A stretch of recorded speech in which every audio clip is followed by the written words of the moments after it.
ーローウォーズファンの皆様、おはようございます。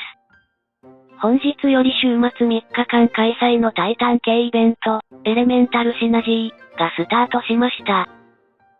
偉大なるものの遺産がヒーローのアーティファクトを強化するイベントとして有名ですが、今日から始まったエレメンタルシナジーは、タイタンのアーティファクトを強化できる重要なイベントになります。ヒーローやタイタンの育成状況にもよりますが、おそらく、このエレメンタルシナジーの開催を切望されていた視聴者様も多いと思います。以前の動画でお話をしたこともありますが、はっきり言って、タイタンの育成には大きな闇の部分があります。タイタンの育成にエメラルドを使わない人はお分かりになるように、タイタンのアーティファクトの育成には、膨大な量の資源が必要です。タイタントーナメントでステージ7まで進めるようになれば、タイタンのアーティファクトの育成は加速するんじゃないの？カーク信者もそのような熱い期待を胸に抱いて、タイタントーナメントでステージ7まで進める日を夢見ていた時期がありました。そして、数ヶ月前からカーク信者もタイタントーナメントのステージ7の常連になっているのですが、なんやこれ？タイタントーナメントだけを頑張るだけじゃ、タイタンのアーティファクトの育成なんて終わりが見えないんじゃね？そのようなわけでして、タイタンの育成にエメラルドをほとんど使用しないプレイヤーの場合は特に、今日からスタートしたイベント、エレメンタルシナジーを頑張った方が良いと思います。具体的に何を頑張るのか、話をするよ。エメラルドを使用しないでエレメンタルシナジーを頑張る場合だと、ヒーローのソウルストーンを集めるイベントタスクに狙いを定めるしかないと思います。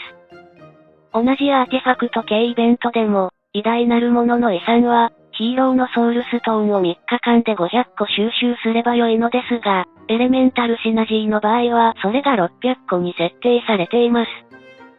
そのため、ヒーローのソウルストーンを収集するイベントタスクを完全に制覇するのはかなり難しいですが、できる限り、ヒーローのソウルストーンを収集する努力だけはしておくべきだと考えています。カーク信者の場合だと、常日頃から各種コインを2万枚以上備蓄するように心がけているので、こういったイベントの際は、備蓄しているコインを使用して、ヒーローのソウルストーンをかき集めるようにしています。各種コインショップで入手可能なヒーローのソウルストーンは1日に最大で90個になりますから、90個 ×3 日間イコール270個のヒーローのソウルストーンを入手することができます。この方法については賛否両論あると思いますが、すでにアブソルートスターまで育成を終えたヒーローの場合、実質タダで、ヒーローのソウルストーンを手に入れることができるのです。なぜならば、アブソルートスターまで育成を終えたヒーローのソウルストーンを入手した場合、それらのヒーローのソウルストーンはソウルショップコインとして受け取ることになるので、各種コインをソウルショップコインと交換しただけに過ぎないからです。まあ、アリーナショップでジャッジや茶葉のソウルストーンを購入するのは抵抗があるけど、長期的な視点で考えた場合、どう見てもこの方法がお得なんだよね。そのようなわけで、本日のカーク信者は、各種コインを使用して、ヒーローのソウルストーンをかき集めていました。ネブラドールやジャッジドールもすべて開封したら、253個のヒーローのソウルストーンが集まったよ。3日間で600個のソウルストーンを集めるのは無理でも、400個までなら確実に集まるんだよね。エレメンタルシナジーの重要性について、話をするよ。エメラルドを使用してタイタンを育成している人の場合だと、エレメントの祭壇にて、タイタンのアーティファクトを大量に受け取っていると思います。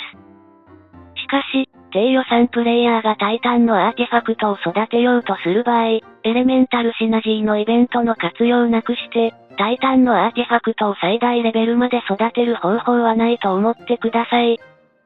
なぜならば、タイタンのアーティファクトはレベル90を境に、レベルアップに要求される資源量が一気に跳ね上がるからです。ヒーローウォーズの場合、初期の頃は、低予算で遊戯してもなんとかなるんじゃね？と思わせるのが本当に上手だからです。この画像は、ヒーローのアーティファクトに関する資料になりますが、ご覧のように、レベルアップの最終段階にならないと、アーティファクトが強くなったとは言えないのです。タイタンのアーティファクトも基本的にはこの仕組みと同じなので、星を強化しつつ、最大レベルの120を目指さなくてはなりませんが、これが本当に時間がかかるのです。これは今日の時点の、カーク信者のタイタンの育成状況ですが、ご覧のように、アーティファクトのレベルアップが遅々として進んでいないのです。すごいよね。1年10ヶ月間を費やしてもエメラルドを使わないと、この程度までしかレベルアップしないんだよ。これがタイタンの闇なんだよね。そのようなわけでして、タイタンのレベルアップを志す人にとって、エレメンタルシナジーは、ぜひ頑張るべきイベントだと思います。それでは、今回も動画を最後までご視聴していただき、ありがとうございました。また次回の動画でお会いしましょう。